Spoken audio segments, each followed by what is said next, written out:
वज़ीर-ए-आज़म इमरान खान ने middle east I news को इंटरव्यू दिया है। आपको आगाह करें कि वज़ीर-ए-आज़म इमरान खान ने मिडल ईस्ट आई न्यूज़ के डेविड हर्स्ट और पीटर ओबोन को इंटरव्यू दिया है। आपके साथ शेयर करते हैं। Thank you for joining us on Middle East Eye. It's our pleasure today to be speaking with the Prime Minister of Pakistan, Imran Khan. Prime Minister, have we reached an inflection point in world history with the departure of the US from Central Asia? Will the region now pivot towards China as the investor and de facto security umbrella? David, it's too early to say. Right now, events in Afghanistan are still evolving. People like us don't know where it's going to go. But the US presence no longer there. There's obviously going to be a vacuum. Who's going to fill it? China is obviously the emerging power. But the way we look at it is that, and having spoken to all the regional countries surrounding Afghanistan, everyone thinks that this is a great opportunity because Afghanistan is the trade corridor between all our countries. Central Asian countries connected to Pakistan and the Indian Ocean through Afghanistan. It's a very important country in that way. And what we would really like is that it's no longer either you're in US camp or China camp. I feel that it should be what this whole region needs, economic ties, economic connectivity. That's what we are looking for. Which brings us on very quickly to the issue of sanctions, which are being talked about. Perhaps you could talk, what is your view on that? And give us a sense, as the neighbouring country knows more than anyone else, what is the situation on the ground in Afghanistan at the moment? Well, 20 years of civil war, devastation in Afghanistan. Basically, the government only functioned in the cities. Rural areas were more or less controlled by the Taliban. So now you have a situation, Taliban have taken over. Now, I would imagine there is a lot of, when you come into power after 20 years, in our case, we came into power after 22 years, you have a lot of problem dealing with people who have given a lot of sacrifices, or different sacrifices for my party, but in their case, with blood. Now, they would want to get placement in the hierarchy of the government. And yet the government is clearly trying to get international acceptability. So it wants an inclusive government. It talks about human rights and not allowing its soil to be used for terrorism by anyone. And I think this is where the world, it's a critical point for Afghanistan. The world must engage with Afghanistan. Because if it pushes it away, within the Taliban movement, I would imagine there would be hardliners. And so it can easily go back to the Taliban of 2000, 20 years ago. And that would be a disaster. Because 20 years of the NATO presence, $2 trillion down the drain, hundreds and thousands of people dead. And if it reverts back to that sort of crisis, chaos there, fertile ground for terrorists like ISIS, which is actually a real worry for all of us, especially for Pakistan. I think that it would be a total waste. It would be, what has the US got to show after that 20 years? So therefore, a stable Afghanistan government, which can then take on ISIS, and believe me, Taliban are the best bet to get rid of ISIS. That is the only option left. Isolating them, sanctioning them is going to, apart from anything else, apart from the chaos, it is going to be such a huge humanitarian crisis. Half the population is below the poverty line. The UN thinks that by next year, 95% of the population will go below the poverty line. Their government only depended, 75% of the government budget was foreign aid. So if they leave them like this, my worry is it could easily revert back to 1989 when the Soviets left and the US left, and 200,000 Afghans died in that chaos. And that's where Taliban emerged, in that chaos. So I think it's a critical time, and the US has to sort of really pull itself together, because people in the United States are in a state of shock. It seems that they were imagining some sort of a democracy or nation building or liberated women, and suddenly they find Taliban back, and I don't think they have sort of found their feet as yet. There's so much anger and shock and surprise, but unless the US takes the lead, we are worried here that chaos in Afghanistan, we are the country which will be affected more after that. What did President Biden say when you put these points to him, as I imagine you will have done? No, I haven't spoken to President Biden as yet. You haven't spoken to President Biden? Well, it's up to him. It's a superpower. You're the next door neighbour to Afghanistan. They've just spent it's in the situation you say. Whether the Americans like it or not, you have an immense influence on the country. And President Biden has not spoken to you. I find that absolutely astonishing. Our security chiefs have spoken. Our foreign minister has been in touch with the US foreign secretary. But no, we haven't spoken. But we are in touch. All these things we have spoken to the US. That look. Are they listening to you? I think, at the moment, as I say, just watching the Senate hearing, there's shock in the US. They can't believe what has happened. They can't, because they were obviously misled. They were being told that democracy was coming and women are being liberated and this nation building and so on. They can't believe that Taliban are back in power, and most of all, that the billions of dollars spent on the Afghan army 300,000 Afghan army gave up without a fight. That's what they can't understand, because they were never given an accurate picture. I went to the US in 2008, and I spoke to the think tanks. Then there was Senator Biden and Senator John Kerry and Harry Reid. I spoke to them. I said, there will be no military solution. This is a quagmire. They talked about Iraq at the time. This was a much bigger quagmire. They didn't know the history of Afghanistan.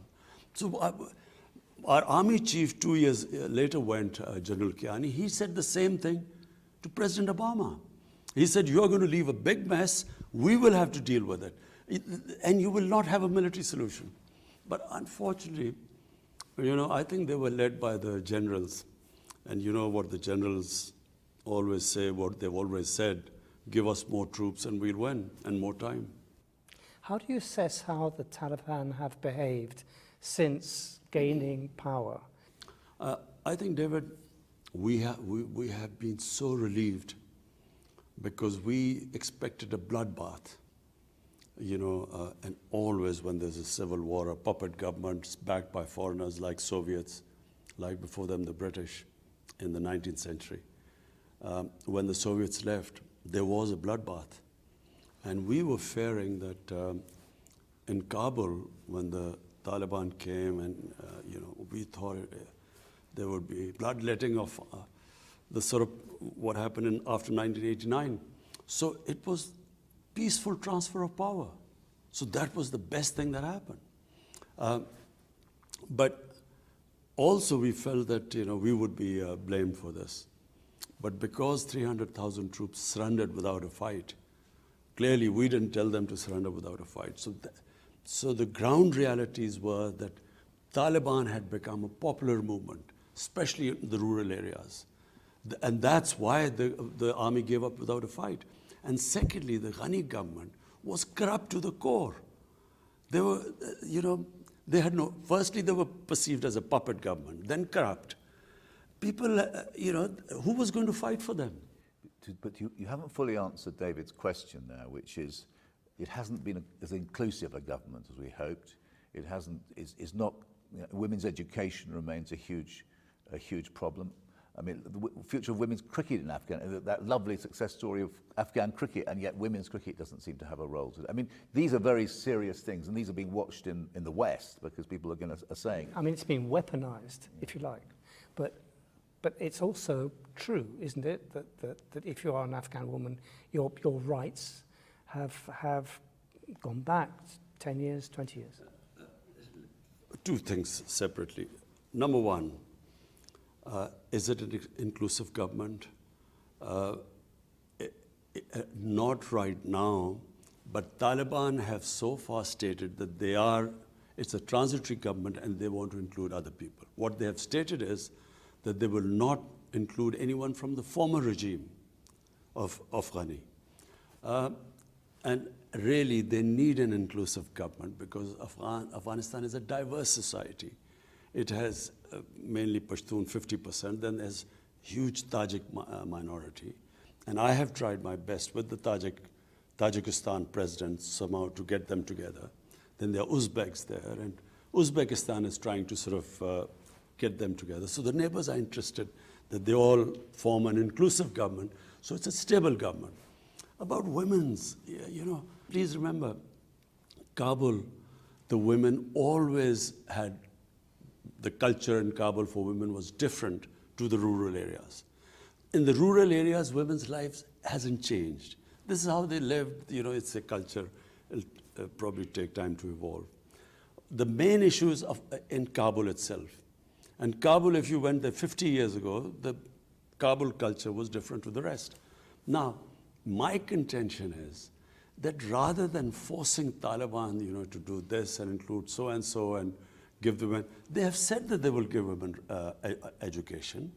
They have said that they will allow them to go to jobs. In the Islamic culture, I don't think they should be pushed to the point where there is clearly within the Taliban sort of the ground soldiers, who have a certain concept. You don't want to push them to a point because they don't have such clear leadership who can order them.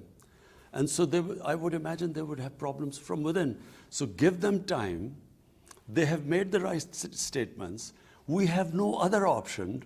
What else are we going to do? If we sanction them, there's going to be the biggest humanitarian crisis in Afghanistan. Chaos there. So the best is to incentivize them to walk the talk, what they're saying, incentivize them. But if you force them, I would imagine the nature of the people is such that they will push back and they will, it will be counterproductive. Can I move on to the Pakistan Taliban, the TTP? I mean, on the flight over, I was rereading your wonderful book you wrote 7 or 8 years ago, Pakistan, in which you made the observation that once the Americans left, that was basically the cause of the instability, and then things would settle down naturally. The Americans have left, but have they settled down naturally? The TTP is a problem in Pakistan now, isn't it? It hasn't been solved by the departure of the Americans. Well, let's put it in perspective. What was TTP? TTP were Pashtuns along on the Pakistan side of the border. Just for the viewers, Taliban is a Pashtun movement. There are about 45 to 50% Pashtuns in Afghanistan. On the Pakistan side of the Durand Line, which was made by the British, are twice as many Pashtuns. But what is called the tribal area was the border area on the other side of Afghanistan. There were the Pashtun tribes, and there was actually no border. The Durand Line was never accepted. They used to move back and forth. Now we have fenced the border, but there was nothing there. Now, when the US invaded Afghanistan, they removed the Taliban. The Pashtuns on this side were completely sympathetic with the Pashtuns, not because of the religious ideology, but because of Pashtun ethnicity and nationality, which is very strong. So they turned against Pakistan. When we became an ally of the US, they called us collaborators, and they then started attacking the Pakistan state and started calling themselves Pakistani Taliban, which we hadn't had before we joined the alliance. So at one point, there were 50 different groups called themselves Taliban attacking us. There were 16,000 terrorist attacks inside Pakistan. 80,000 Pakistanis died. So, as the American footprint decreased, so did this movement, the motivation went down, because no longer were we collaborators. And now, clearly, we are no longer collaborators, because we are not allying ourselves with anyone which is fighting the Pashtuns. So the motivation has gone down. Now we are trying to talk to those who can be reconciled, because it's from a position of strength. I always believe, all insurgencies eventually end up on the dialogue table, like the IRA, for instance. So now, from a position of strength, we want to talk to them. Because in Afghanistan, the Afghan Taliban have assured us they will not allow them to attack us from Afghanistan side, which the previous government did. RAW, which was the Indian agency aligned with the Afghan intelligence agencies, they helped them conduct attacks. One was the biggest attack against the Chinese nationals here. So now, because the Taliban won't allow them, we now have talked to them who we can reconcile and give up their arms and live as normal citizens. So that's what we're trying. And the ones who, then obviously the government will take action. But I thought the TTP had been solved as a problem, and it's re-emerged, hasn't it, since the fall of Kabul? No, the TTP was always, it had been pushed out of Pakistan.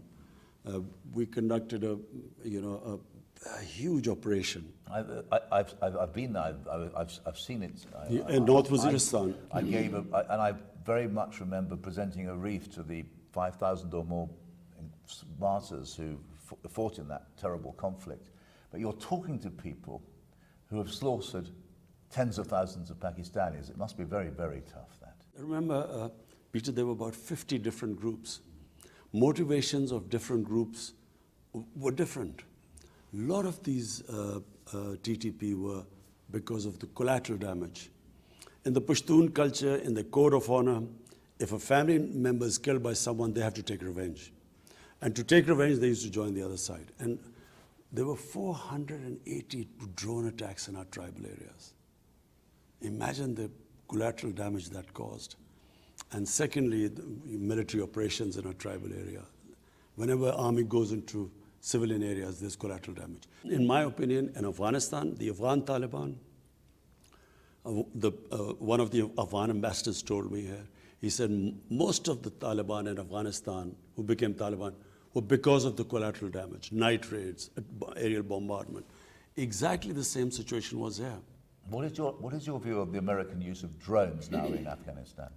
I think it is the most insane way of fighting terrorism. How do you, doing a drone attack in a village, mud huts, and expecting that there won't be other casualties. And a lot of times the drone attacks targeted the wrong people on wrong information. As we saw immediately after the fall, that terrible event immediately after the liberation or the fall, how you carried it. Well, Peter, one of the reasons which sparked off, there were two attacks which sparked off insurgency, so-called Pakistan Taliban. One was in 2004 where they bombed some people who they thought were militants, but were actually our own tribal people. And the next day, they bombed the funeral, where there were a lot of people gathering, and that's what sparked off anger there. Then they bombed, killed 80 people and said that they were all terrorists. They announced that they had killed 80 people. Turned out they had bombed a school and 80 children had been killed. So, and then a few days later, one of the parents then did a suicide attack in one of our army academies and killed 50 recruits. I've been there, yeah. And this is how it just multiplied. So, the more collateral damage, the militants grew. And exactly same thing happening, night raids, humiliations, going into people's houses, not knowing their culture, and then aerial bombardment. So the Americans say to you, can we have a base in Pakistan to launch attacks on ISIS? What will you say? I think that they don't need a base here because we do not want to be part of a conflict again. Pakistan was the biggest collateral damage of Afghanistan. By joining the US, No country paid such a heavy price as us. 80,000 Pakistanis died. Our economy was devastated. $150 billion lost to the economy. It was called the most dangerous place in the world. Cricket teams refused. Investors refused to come. Our currency lost half its value by 2008. So 3.5 million people internally displaced. We suffered because of that. And then rather than being appreciation for this, a country which had nothing to do with 9/11, which paid such a heavy price, we were actually scapegoated. Even now in the Senate hearing, they talk about Pakistani safe havens. There were 480 drone attacks. I mean, they see everything. They even spotted vehicles down there. How would they not spot these safe havens? So, I thought we were very unfairly scapegoated for, what was obviously clearly a big failure in Afghanistan. What role do you expect China to play in Afghanistan, and how would you typify Pakistan's relationship with China now? David, the Pakistan-China relationship is 70 years old. And it is probably one relationship which has stood the test of time. I mean, in all our ups and downs, China stood with us.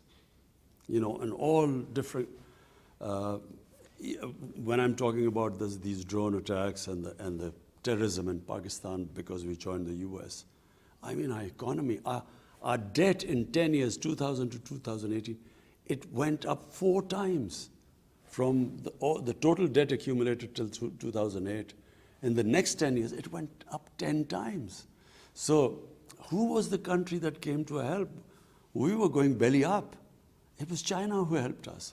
And so therefore, our relationship in that sense, people remember, you always remember those who helped you in your difficult times.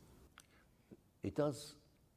Why, the Uyghurs, I mean, there's no question that you are a senior Muslim leader, global, and you have been silent about what, at the very least, is a serious suppression of a Muslim minority in a neighboring country.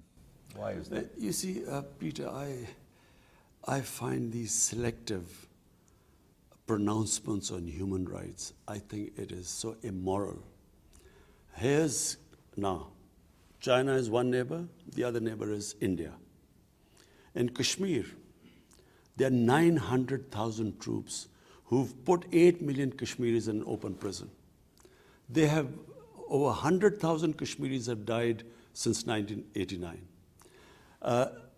The way what they are doing in Kashmir right now, and the UN reports saying what they are doing. Not one word of criticism in India, not just that, what they're doing to the minorities in India, to the Muslims in India, Muslims in Assam, the laws they have passed. It's a total racist government. Now, what I find so...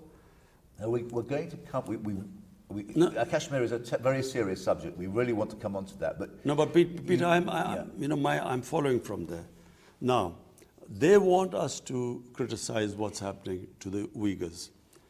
We have spoken to China. The Chinese have given an explanation what is happening there.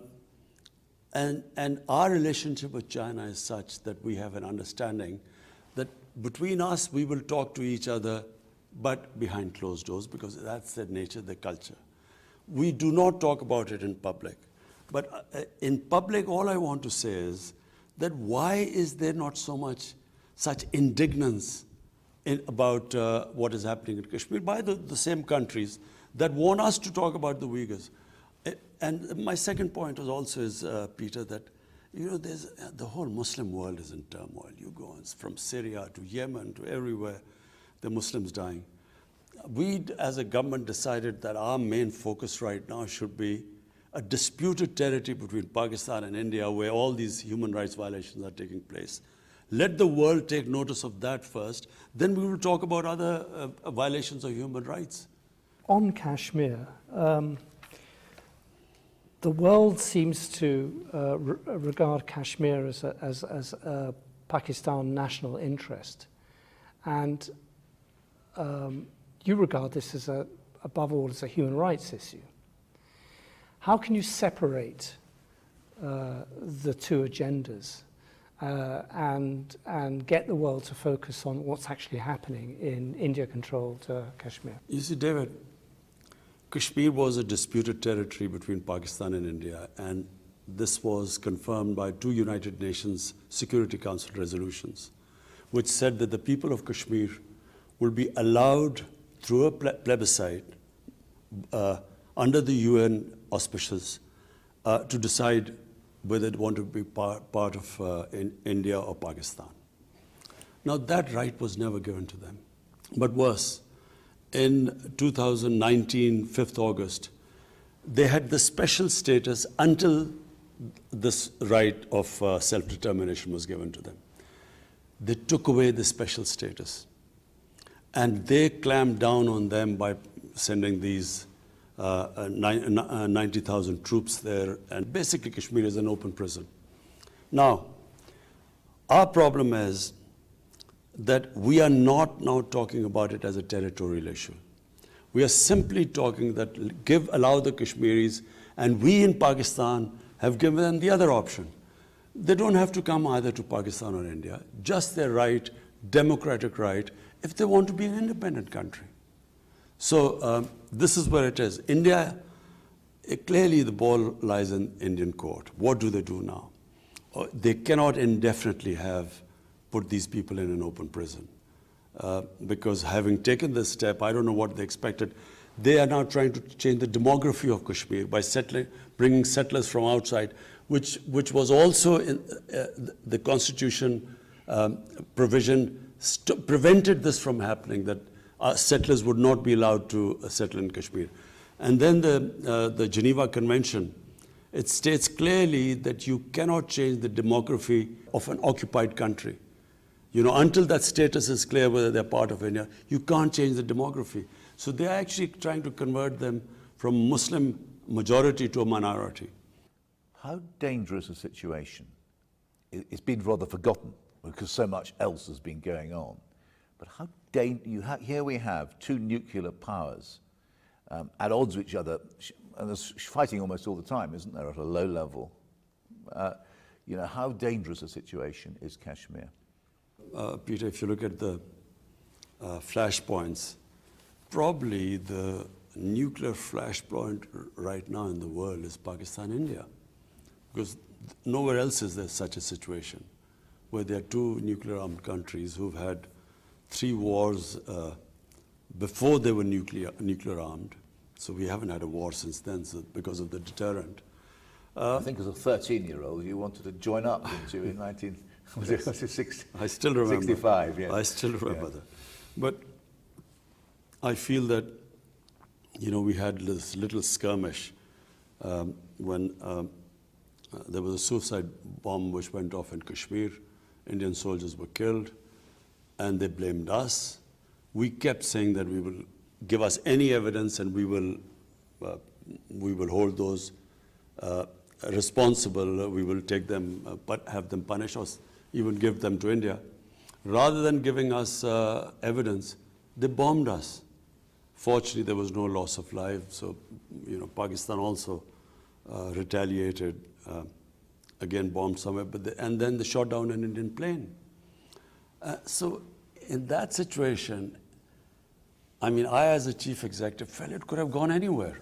We immediately returned the pilot, you know, was shot down to cool down things, because once two nuclear-armed countries get into the situation like we did, it can go anywhere. So I think I actually addressed the United Nations too, and told them that, look, you came into being to stop this sort of thing. There's an unresolved issue. It's your own Security Council resolution. In East Timor, the people were given the right. They passed a resolution. They were given a right to decide the destiny, plebiscite. They became independent. Why not Kashmir? And unfortunately, it's because of once, you know, if you're big enough, you have a huge market for other goods, that gives you the leverage actually to get away with, you know, which East Timor could not get away with. Can I ask you, all this seems incredibly familiar to Palestinians. what's happening to Indian-controlled Kashmir. It's almost as if Israel has given India the template, although that's probably a very crude way of putting it. But how dangerous is the liaison between Israel and India right now? I feel that, well, they are very close, I mean, should we read anything into it that Narendra Modi visits Israel and then he comes back and clamps down on Kashmir and, the events of 5th August 2019, do we think that he got his instruction from there? Because that's what Israel has done. They have just built such a strong security apparatus and they just crush anything. They will send people in, they will kill, assassinate, and then they have total immunity. They, whatever the United Nations General Assembly says, they have complete confidence in the veto power which the US has in the Security Council. So they get away with anything. And I feel that India feels, because now it is being used, or it is considered a bulwark against China, they are now part of the Quad. I feel it's the same thing. India can get away with anything. My whole point is that when they ask us to comment on human rights elsewhere, the worst human rights violation is in Kashmir. Nowhere, maybe in Israel, but nowhere are things as bad as they are in Kashmir. Were you pressurized by any Gulf country to recognize Israel? No, we weren't. No one pressurized us. In any case, I mean, Pakistan is a democratic country. I mean, there's no way we can take a decision without carrying our people with us. So there was at no point did someone whisper in your ear and say, why don't you join? This is the incentive for joining the Abraham Accords. No one did. I wonder if I could change the subject and quote what I think are very prescient words from your book about Islamophobia in Europe. The ascent of right-wing anti-immigration parties in Europe, the misleading and sometimes downright sensationalist reporting against Muslims in the right-wing Western media, France's ban on the burqa, and so on. Nothing's got any better, as it has it over the last 7 years since you wrote those words. Peter, look, the problem is, and I blame the Muslim leadership for this too. So first, why did the Muslim leadership allow terrorism and Islam to be connected? What has Islam got to do with terrorism? Just now, this Indian variant of this COVID-19 came across, devastating the world. But the Indians said, look, don't call it Indian variant, call it Delta variant. Well, quite right, because why should sort of any virus be associated with any nation? Similarly, why should terrorism be associated with any religion?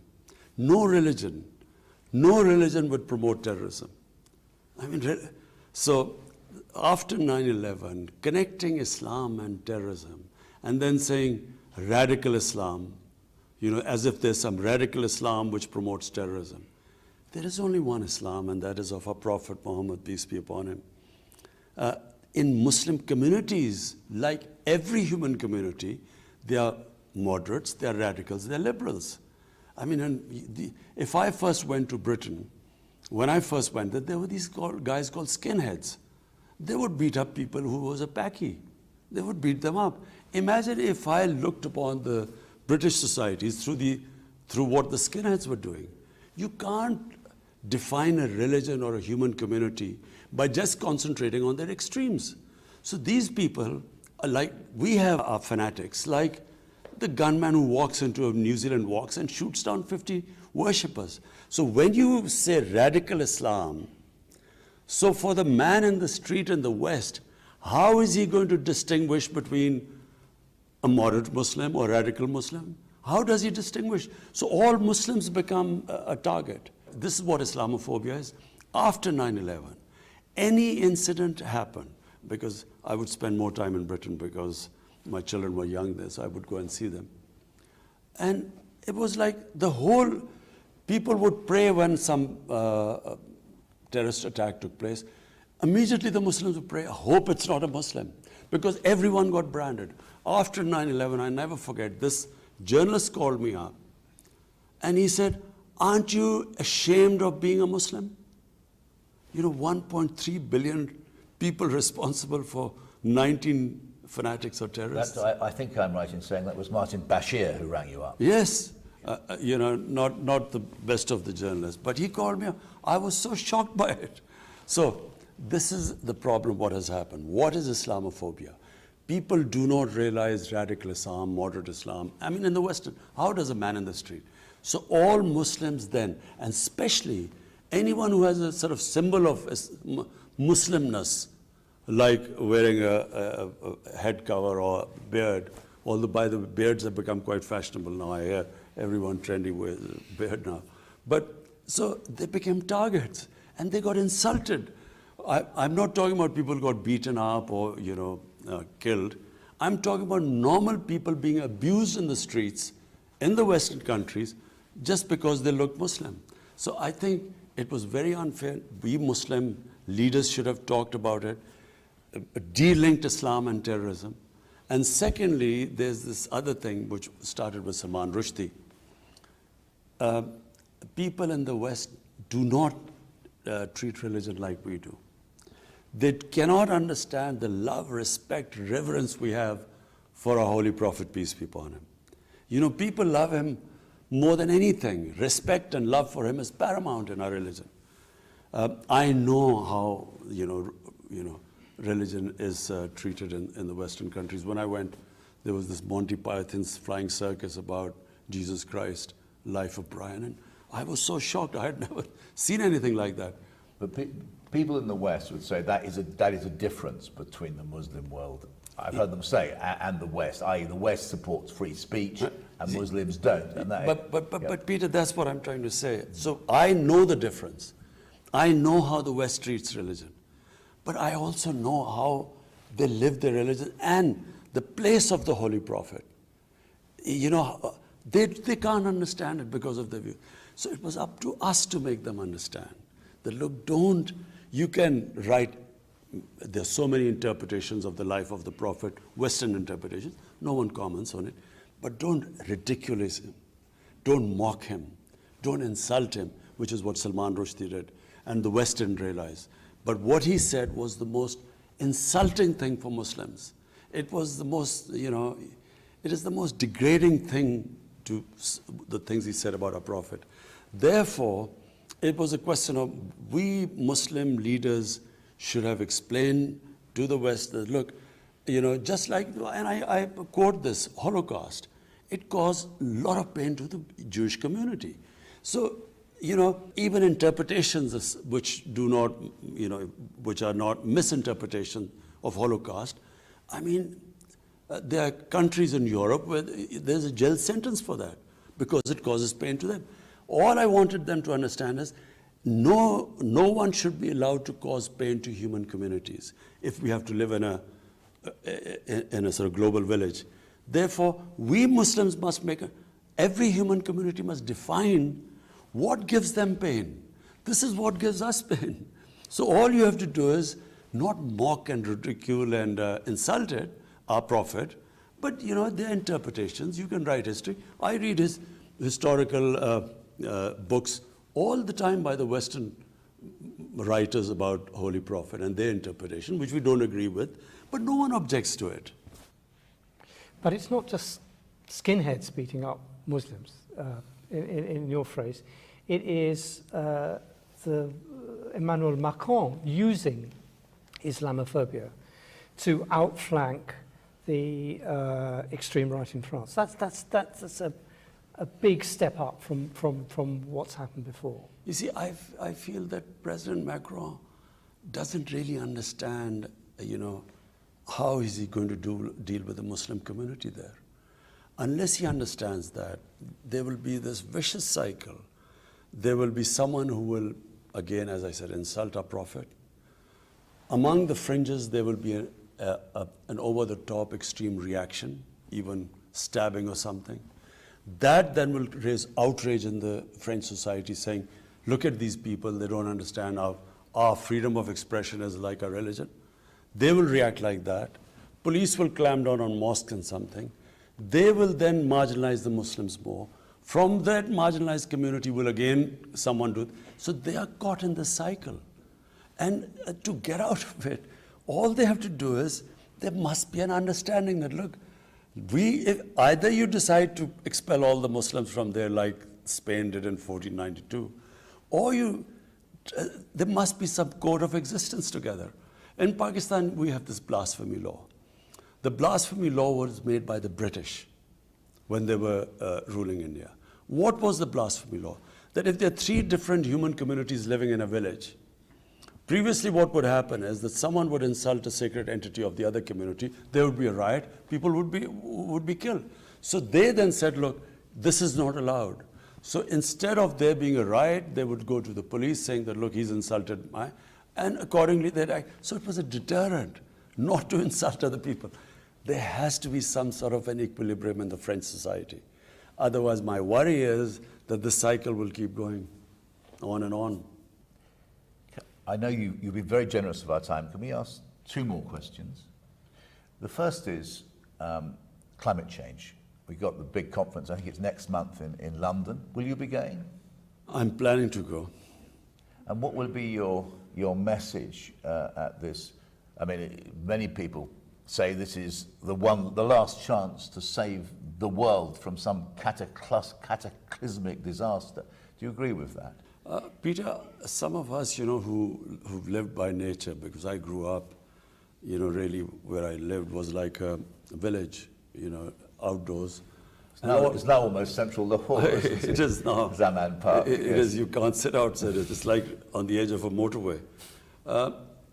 And then all my hobbies were, I would love trekking. Pakistan has the most beautiful trekking in the world. And then I loved this. In the winter, I loved partridge shooting, which was a beautiful time here. And so my life was outdoor. And then cricket outdoors on, beautiful grounds. People like us saw this change coming. You could see gradually the temperature getting warmer. And people in the villages, people who live by nature, also sense this. Maybe 20 years ago, you saw this happening. But the world, I think, in the last 2 years, have suddenly discovered these strange weather patterns. And countries affected, like I'm in Germany, look at what happened in Germany and so on. So, and the fires that are in California, Siberia, and Mediterranean countries. So people have begun to realize that we are really now, the human survival instinct has, I feel, kicked in. They're realizing that if we keep going at this rate, things are just going to keep getting worse. And therefore the emergency. My only worry is that the countries that are responsible for these carbon emissions are the developed industrialized countries. They are the ones who are really responsible for the high percentage of emissions. But I feel that they are making the right noises, but they are not willing to take the hard decisions because it is going to be difficult. When you change to renewables, it's going to be difficult, a little painful. Already they are talking in Europe about, the gas prices going up and so on. So I think that unless and until they walk the talk, what they are saying, they then, do it. They put their money where their mouth is. It's not going to happen because when you worry about your elections, you worry about unemployment. And with Donald Trump, he was quite forthright. He didn't even hide behind any euphemisms. He pointedly, for him, progress, growth rate, jobs were more important than climate. Now, unless climate becomes more important than this, I'm afraid we will have a lot of conferences, but for electoral purposes, people will make the right noises. But what do you want COP26? I think it's COP26 to do. Well, for a start, look, it has a financial cost. If you want to really make an impact, you have to spend money on that. So clearly, countries like us, we're punching above our weight. We're planting 10 billion trees in this country. 10 billion now. 10 billion. We started 1 billion. We achieved that. We planted 2.5 billion right now. We are on our way to 10 billion. And then we are cutting down, we had coal power plant in the schedule. We scrapped that. And there's one going, which if we get some funding, we're willing to change that to renewables. And then we're trying to preserve, we're making different ways of preserving, our water supplies and increasing our oxygen, cleaning our rivers. Whatever we do, unless the richer industrialist countries, unless they take steps, I'm afraid, we don't, our contribution to emissions are negligible, about less than 1%. To move on, finally, apparently you used to be a cricketer. England, the ECB cancelled a 5-day tour of Pakistan against the advice of the British High Commissioner, apparently. What was your reaction, given that all that Pakistan had done for English cricket in the last 2 years of those 2 tours, they come to the rescue during COVID, and then the English Cricket Board just cancels with no real... what did you make of that? What message did that send? Well, I've seen the evolution of Pakistan-England cricket ties over the years and with the other countries. I think that there is this, still this feeling in England that they do a great favor to play for countries like Pakistan. One of the reasons is that obviously the money is a big player now for the players as well as for the cricket boards. Indian cricket board now is the richest cricket board in the world. The money lies in India. So India basically now controls world cricket. I mean, they do whatever they say go.